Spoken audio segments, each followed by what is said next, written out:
Every time you heal yourself 1%, if you can leave this workshop 1% better a lover, that means you're going to be a better rational thinker. It means you're at least 1% more willing to listen. It means you're at least 1% more willing to be compassionate.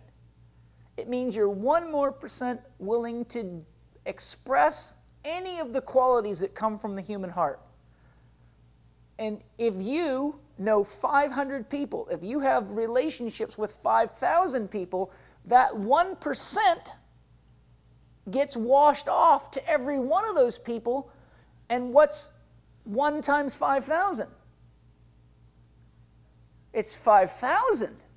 So isn't it amazing that if you leave here with 1% improvement in who you are, you actually create an effect that could be thousands of 1%s. J. Paul Getty, one of the richest men in the world, made it very clear. Far better is it to get 1% from 100 men than 100% from one man.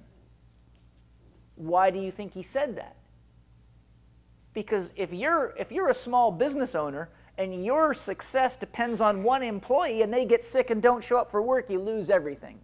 But if you've got 100 people in your company and they each give you 1% every day, if 5 of them show up, call in sick, you still got 95% productivity, don't you? So the rich people, by the way, and the ones that do the brain programming, the mind programming, they want to get a little bit out of each one of you, but not so much that you feel the leech. So this is how it radiates out through society. So if one of you goes to work and eats better, and other people notice that your body's changing and that you're happier and you feel better, then all of a sudden someone next to you at work starts eating better and feeling better, and you didn't have to say a thing. You didn't have to guide anybody, did you? Right? How do they get guided? They notice that when they're tired, you're not.